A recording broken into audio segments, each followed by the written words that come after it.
দর্শক, আমি প্রদীপ কুমার নাথ, টিভি10 শিলচরে আপনাদের স্বাগত জানাচ্ছি। বর্তমানে আমি শিলচর সোনাই রোডে আছি। আজকে আমি আপনাদের দেখানোর চেষ্টা করব কয়েক মাস আগে তৈরি করা শিলচর সোনাই রোডের রাস্তা ভেঙে যাচ্ছে, পাথর উঠে যাচ্ছে, গর্ত হয়ে যাচ্ছে।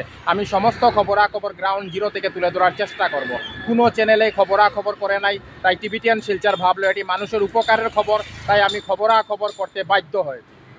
কয়েক মাস আগে শিলচর সোনাই রোডের রাস্তাকে বেশ উঁচু করে পিচ করে তৈরি করা হয়েছিল, কিন্তু এখন আপনারা দেখতে পাচ্ছেন শিলচর সোনাই রোডের রাস্তার জায়গায় জায়গায় রাস্তা ভেঙে পাথর উঠে যাচ্ছে, গর্ত হয়ে যাচ্ছে।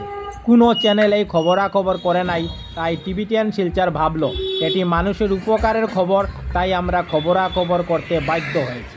মানুষ এখন রাস্তার কাজের গুণগত মান নিয়ে প্রশ্ন করছেন। আমি টিভি10 শিলচরের পক্ষ থেকে প্রদীপ কুমার নাথ ভাবলাম যে আজকে আমি শিলচর সোনাই রোডে যাব এবং কয়েক মাস আগে তৈরি করা রাস্তা ভেঙে পাথর উঠে যাওয়ার, গর্ত হয়ে যাওয়ার সম্পূর্ণ খবরাখবর গ্রাউন্ড জিরো থেকে তুলে ধরার চেষ্টা করব, যাতে সমস্ত শিলচরবাসী, কাছাড়বাসী, বরাকবাসী ওনারা ঘরে বসে সমস্ত খবরাখবর নিজ চোখে দেখতে পারেন এবং জানতে পারেন। দেখুন, কয়েক মাস আগে তৈরি করা শিলচর সোনাই রোডের রাস্তার কি বেহাল অবস্থা। এই রাস্তাটি খুবই গুরুত্বপূর্ণ, কারণ এটি ন্যাশনাল হাইওয়ে।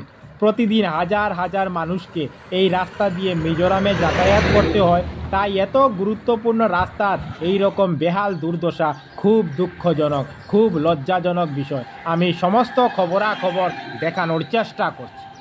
টিভি10 শিলচর সর্বদা ভালো ভালো খবর, মানুষের উপকারের খবর জনসমক্ষে তুলে ধরে, তাই যেখানেই মানুষের দুঃখ কষ্ট হয় আমরা সেখানে দৌড়ে পৌঁছে যাই এবং মানুষের দুঃখ কষ্টের খবর জনসমক্ষে তুলে ধরার চেষ্টা করি।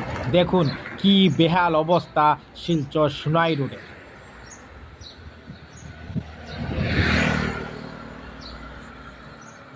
টিভি10 শিলচরের পক্ষ থেকে প্রদীপ কুমার নাথ। আজকে 30 নভেম্বর রবিবার আমি শিলচর সোনাই রোডে এসেছিলাম। আজকে আমরা দেখিয়েছি কয়েক মাস আগে তৈরি করা শিলচর সোনাই রোডের রাস্তা ভেঙে যাচ্ছে, পাথর উঠে যাচ্ছে, গর্ত হয়ে যাচ্ছে। আমি সমস্ত খবরাখবর গ্রাউন্ড জিরো থেকে তুলে ধরার চেষ্টা করেছি, কারণ টিভি10 শিলচর সর্বদা ভালো ভালো খবর, মানুষের উপকারের খবর জনসমক্ষে তুলে ধরে। ধন্যবাদের সহিত টিভি10 শিলচর, প্রদীপ কুমার নাথ। ধন্যবাদ।